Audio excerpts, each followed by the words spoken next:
Warning! Kinda Murdery contains adult themes, explicit language, and descriptions of violence. It is not suitable for anyone, and we recommend you stop listening now.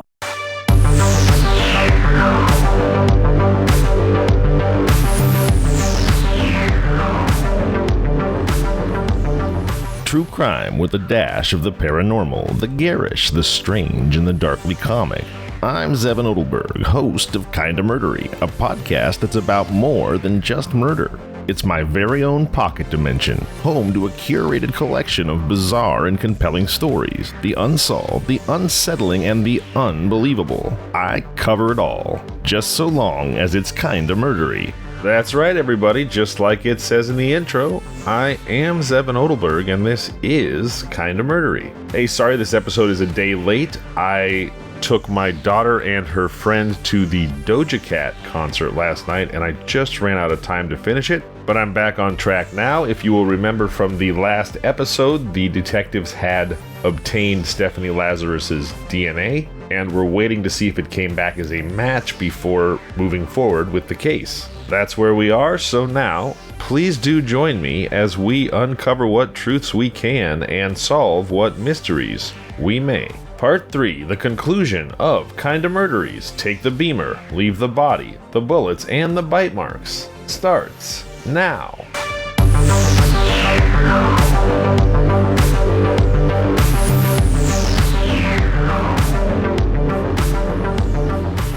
The ensuing days were fraught with an almost tangible tension as the crime lab technicians labored over their equipment, conducting the delicate and complex task of DNA analysis. Their work was not just a matter of science, it was the critical juncture upon which the future of the investigation hinged. With meticulous care, they amplified the genetic markers, cross-referenced the loci, and slowly but surely the genetic profile began to take shape, a ghostly blueprint emerging from the biological traces left behind so many years ago. The long-awaited results coalesced, and the detectives found themselves in the grip of a profound anticipation. The prospect of finally putting a name to the elusive evidence from that brutal day in 1986 was on the horizon, and the atmosphere in the office was thick with the gravity of what that meant. For Detective Bub, his day off on May 29th was abruptly interrupted by a call that would resonate through the annals of the case. It was the technician from the crime lab, and the message he conveyed was simple yet earth-shattering. It's a match. The DNA was a match for Stephanie Lazarus. The affirmation came as a vindication of the detective's unwavering pursuit of the truth, and yet it also brought a sobering reality to light. It was a pivotal moment, confirming a connection to one of their own, an LAPD detective. The knowledge bore heavy implications for the integrity of the department and the justice they stood for. The confirmation of the match propelled the case into a new phase, fraught with legal and moral complexities that would test the department's resolve and the detectives' dedication to their oath. It was a moment that underscored the often unsung tenacity and meticulous nature of detective work. They had toiled away from the spotlight, relentlessly pursuing leads and piecing together evidence, often in the face of skepticism and the fading trails left by time. Now their steadfastness had paid off, as the narrative of the crime was rewritten, and they were poised on the cusp of a breakthrough that held the promise of closure for a grieving family, haunted by decades of unanswered questions. With the DNA match now cementing Lazarus as a prime suspect, the detectives faced a new set of challenges. How would they proceed with the arrest? How could they ensure the integrity of the case against one of their own? These questions demanded answers, and the answers would shape the course of justice in a case that had long seemed destined to remain a mystery. The Los Angeles Police Department found itself in a maelstrom of introspection and circumspection, as the case that had once seemed to wither in the cold shadow of the unsolved now thrust one of their own into the glaring light of suspicion. The halls of Parker Center, once a symbol of law enforcement acumen, were now a backdrop of an internal paradox that no one had anticipated. Stephanie Lazarus, a respected member of the art theft detail, whose professional life was dedicated to the restoration of stolen beauty, was linked inextricably to an act that had violently stolen far more than artifacts. It had stolen a life, the life of Sherry Rasmussen. The detectives assigned to the case, acutely aware of the delicacy and gravity of their task, proceeded with a mix of dogged determination and conscientious precision. The close proximity of Lazarus's workstation to the RHD squad room was not merely a physical challenge, but a profound psychological one. The air within the division became heavy with an unspoken tension, as colleagues who had once shared coffee and casework were now separated by a chasm of betrayal and incredulity. This complexity necessitated a discreet and strategic approach to the case. The robbery and homicide detectives, led by an unwavering sense of duty, were compelled to delve into a case that by its very nature threatened to unravel the fabric of trust and camaraderie that held the department together. They were not just pursuing a suspect, they were navigating an intricate web of relationships, each with its own potential for conflict of interest. The detectives found themselves at a crossroads of law enforcement and moral duty. They were to pursue one of their own with the same zeal and thoroughness that they would any other suspect. In doing so, they would have to strip away the fellowship that comes with the badge and look at the facts with dispassionate objectivity. This was not just a test of their investigative skills, but of their very ethos as guardians of the law. With the evidence in hand and the path forward clear, yet fraught with challenges, the detectives prepared to execute their next move. A move that would bring them face to face with a colleague, a detective who was now the prime suspect in a case that had haunted them for over 2 decades. It was a moment that would redefine the meaning of justice within the walls of the LAPD and beyond. The gravity of the information contained within those 4 binders could not be overstated. Each page, each report, each piece of evidence was a testament to a narrative that had spanned decades, a saga that encapsulated grief, mystery, and an elusive search for justice that had long evaded the grasp of those who sought it. The transfer of this colossal case to Detectives Stearns and Jaramillo was more than a procedural handoff. It was a solemn passage of duty from one set of hands to another, both united by a commitment to the unwavering truth and the somber responsibility that came with it. The detectives' unenviable task of breaking the news to the prosecutors was approached with both deference and urgency. Bub and Nuttall, veterans of many such briefings, understood the need to paint a comprehensive picture for the prosecutors, one that would enable them to grasp the full scope of a case mired in the complexities of time, emotion, and now departmental entanglement. As the prosecutors absorbed the enormity of the case before them, they were not just confronting a criminal act, but they were also facing the daunting task of navigating a legal battle that had implications reaching far beyond the courtroom. The case of Sherry Rasmussen was not merely about the act of murder, it was about the integrity of the institution that was now charged with prosecuting one of its own. With meticulous care, Stearns and Jaramillo began their journey into the abyss of the case,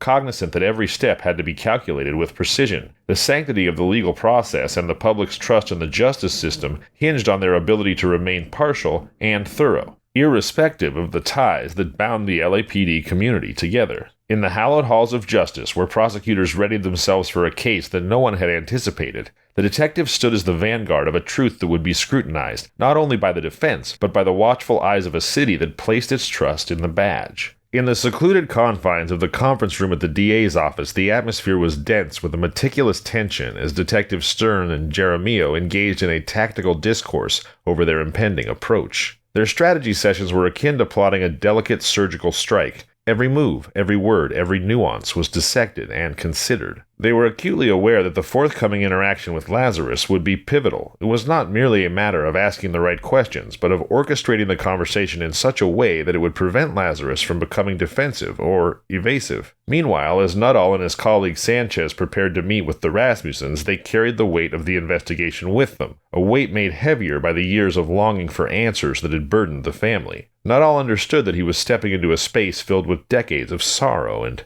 expectation. The Rasmussens' family's pain was a silent specter at the table, and Nuttall felt the pressing need to honor that grief with integrity and empathy, even as he guarded the sensitive developments of the case. The journey was not just a physical one across state lines to Arizona, it was an emotional and ethical trek to the heart of a family's darkest moment. The detectives' roles extended beyond that of investigators. They were bearers of hope, cautiously measured in their disclosures. Each word they spoke to the Rasmussens had to be weighed against the potential impact it might have on the family's emotions and the investigation's progress. Back in Los Angeles, the walls of the conference room were privy to the intricate planning of an interview that would need to maintain an equilibrium between investigative rigor and the caution due to interviewing a fellow officer. Every hypothetical scenario was played out. Every possible response from Lazarus anticipated and countered with a strategy. The detectives were not just preparing to interview a colleague, they were preparing to confront a paradox, a guardian of the law who might in fact be its transgressor. Among these meticulous preparations, the threat of a leak loomed. The more people who knew of the impending arrest, the greater the risk became. It was a race against time and secrecy, with each participant in the case bearing a fragment of the truth, collectively holding their breath until justice could be safely pursued in the light of day.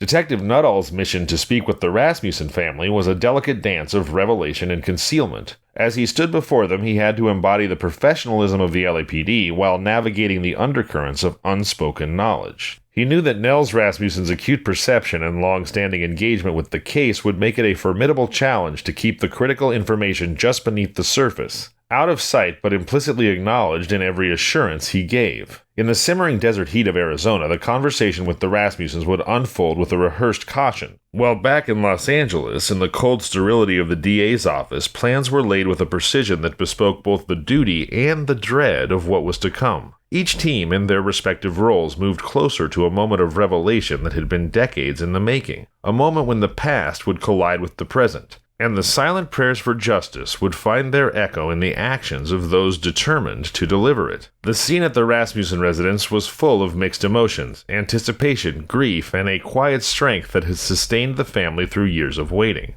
Detective Nuttall, a seasoned officer of the law accustomed to the ebb and flow of criminal investigations, found himself momentarily adrift in the sea of sorrow and resilience that filled the Rasmussen home. It was a reminder that beneath the procedural aspects of his work lay the profoundly human element of loss and longing for resolution. When he entered, Sherry's mother Loretta immediately gave Detective Nuttall a hug. Her embrace was more than a mere physical gesture. It was a bridge built over years of pain, a silent communication of gratitude and trust in the midst of an ordeal that had stretched over 2 decades. It signified an unspoken understanding that the detectives were not just officers performing their duty, but allies in a quest for justice. Nuttall pled for the Rasmussens' patience, and it was more than just a professional request. It was an acknowledgement of the shared journey they were on, a recognition of the arduous path that the family had walked thus far. He was asking for their trust, knowing full well the gravity of what was being asked of them. It was an appeal to hold on just a little longer, even as they stood on the precipice of potential closure. Upon leaving the Rasmussen household, the detectives carried with them not just the burden of their professional responsibility, but also the emotional charge of the family's hopes. The gravity of their commitment to the case was palpable. It was a solemn vow that they were unwaveringly set on fulfilling. As they made their way back to Los Angeles, they were acutely aware that the case that was unfolding was not just a series of events to be analyzed and understood. It was a narrative of a real life, a story of tragedy that had befallen a family they knew. It was a story of tragedy that demanded to be brought to a just resolution. The decision to interview Stephanie Lazarus within the confines of the Parker Center's jail division was a calculated maneuver, steeped in both tactical prudence and psychological acumen. It ensured that the investigators could maintain control of the environment, minimizing the risk of an unpredictable confrontation. The setting would be official yet neutral, a space familiar to Lazarus, reducing the likelihood of her becoming immediately defensive or alarmed. It was a stark departure from the often cinematic portrayal of catching a suspect off guard in a dramatic public display. Here the objective was not spectacle, but safety and efficacy. Chief Bratton's directive was clear. The apprehension of Stephanie Lazarus was to be handled with the utmost care, and she was to be taken when she did not have access to a firearm. This was not just for the sake of the detectives and the suspect herself, but for the integrity of the process and the respect due to the gravity of the charges at hand. The approach the detectives took reflected a profound sense of responsibility and a deep understanding of the potential implications of their actions. This was not merely an arrest. It was a moment that would resonate within the halls of the LAPD for years to come, a moment when the department's ability to police its own would be scrutinized under the harshest of lights. On the day of the interview, the air in the Parker Center was thick with tension. The detectives were acutely aware of the fine line they tread, balancing the need for due process with the safety of all involved. There would be no room for error, no second chances. The planning that went into this moment was reflective of the magnitude of the situation. A fellow officer, a detective no less, was about to be confronted with evidence linking her to a murder. The investigative team devised a strategic plan to conduct an interview with Stephanie Lazarus, carefully considering the potential risks and sensitivities involved. They opted for a location within the Parker Center's jail division, a floor directly beneath both the robbery-homicide division and the art theft detail where Lazarus was stationed. The jail division's protocol prohibiting firearms provided a natural and unobtrusive pretext for all parties, including Stearns, Jaramillo, and Lazarus, to relinquish their weapons before entering, ensuring a safe environment for the interview, which, as Stearns and Jaramillo knew, was an explicit directive from Chief Bill Bratton. The ruse devised to engage Lazarus involved a faux request for her assistance in interviewing a jailed suspect purported to have information pertinent to an art theft case, a scenario well within the scope of her professional duties. Upon her arrival in the interrogation room, outfitted with recording equipment to meticulously document the proceedings, the detectives planned to subtly transition the discussion toward the Rasmussen case. Lazarus, with her extensive experience in law enforcement and numerous arrests made, was undoubtedly well versed in her rights, including the right to remain silent and the right to legal counsel. The critical unknown was the duration she would choose to engage in the conversation before potentially invoking these rights. Everything I knew about Stephanie, she was sharp, Nuttall observed, cognizant of the challenge they faced. The primary objective for Stearns and Jaramillo was to sustain the dialogue for as long as possible, all the while reassuring Lazarus of her freedom to depart at any juncture. Technically, she was free to leave. However, the detectives harbored a crucial piece of information that Lazarus was likely unaware of. The moment she decided to conclude the interview and exit the room, she would be apprehended, her statements notwithstanding. This critical interview was scheduled for the early hours of Friday, June 5, 2009. In tandem with these developments, Chief Bratton emphasized the importance of personally informing the Rasmussen family of the arrest, preempting any potential exposure through media channels. Detective Nuttall was entrusted with this delicate task. He reached out to the Rasmussens, indicating the necessity of another meeting on Friday morning. When Nels mentioned a prior doctor's appointment, Nuttall subtly underscored the significance of their meeting, suggesting, "Nels, if you can reschedule it, you may want to reschedule." The stage was set for a crucial moment in the investigation, with the detectives acutely aware of the gravity of the situation and the profound implications of their actions. At the dawn of June 5, 2009, a day poised to become a significant chapter in the protracted investigation, Detective Dan Jaramillo approached Stephanie Lazarus at her desk, discreetly equipped with a wire to capture every nuance of their interaction. "Stephanie," he inquired with a tone of professional camaraderie, introducing himself and setting the stage for the critical conversation that was to follow. Jaramillo, maintaining a guise of seeking assistance, explained that he was engrossed in a case involving a jailed suspect purportedly possessing information related to art theft, a domain presumed to be within Lazarus's expertise. "I don't know much about this stuff," Jaramillo conveyed, aiming to enlist Stephanie's cooperation. "You can kind of talk to him. You can see if he's for real." Lazarus, unsuspecting of the true nature of the request, agreed to assist, affirming, "Sure thing, Dan. Just for like 5 minutes or something," Jaramillo added, attempting to downplay the significance of the task. Upon her arrival in the interrogation room, Lazarus was met by both Jaramillo and Detective Greg Stearns. Swiftly, they deviated from the fabricated narrative involving stolen art and instead transitioned to discussing her connection to John Rutan, an ex-boyfriend. Aware of her current marital status, the detectives emphasized their intention to provide a private space, away from the prying eyes and whispering voices of colleagues. For over an hour, Stearns and Jaramillo engaged Lazarus in conversation that delicately navigated the boundaries between treating her as a potential witness and as a criminal suspect. The discourse was artfully managed, subtly weaving through various topics, yet always gravitating back toward the central subject, the murder of Sherry Rasmussen. It was only when Jaramillo introduced the possibility of obtaining a DNA swab from Lazarus, coupled with the mention of potential DNA evidence at the crime scene, that the seasoned detective expressed her desire to consult with an attorney. Proclaiming her astonishment at the turn of events, Lazarus opted to exit the room 68 minutes after the conversation had commenced. However, her journey was to be abruptly halted in the jail's hallway, where she was confronted by other detectives from the Robbery Homicide Division. Without further ado, they placed Lazarus in handcuffs, a climactic moment that had been over 2 decades in the making. From the stark confines of the interrogation room, Stephanie Lazarus was transported to Linwood, a jail facility exclusively housing female inmates in Los Angeles County, effectively ensuring her separation from the freedom she once knew. Held on an imposing bail amount of $10 million, Lazarus's fate was sealed. On June 8, 2009, merely days after her surprising arrest, she found herself formally charged with the heinous murder of Sherry Rasmussen.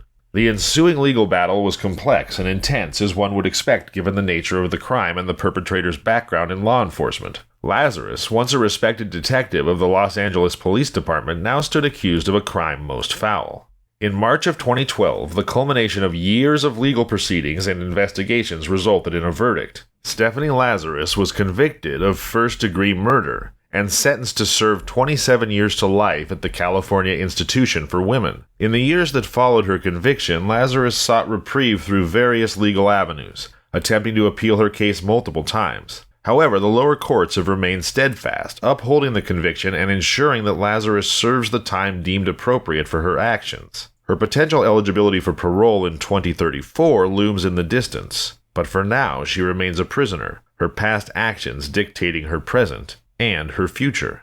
The story of Stephanie Lazarus, once a respected police detective, serves as a stark reminder of the complex interplay between personal vendettas, professional duties, and the relentless pursuit of justice. It highlights the capacity for darkness that can reside within us all, showcasing the importance of thorough investigation, due diligence, and an unwavering pursuit of the truth. This is a somber tale, filled with twists, turns, and revelations, ultimately leading to a resolution, albeit a painful one. Sherry Rasmussen's life was cut short in a brutal act of violence, but her story, and the relentless pursuit of justice on her behalf, will never be forgotten.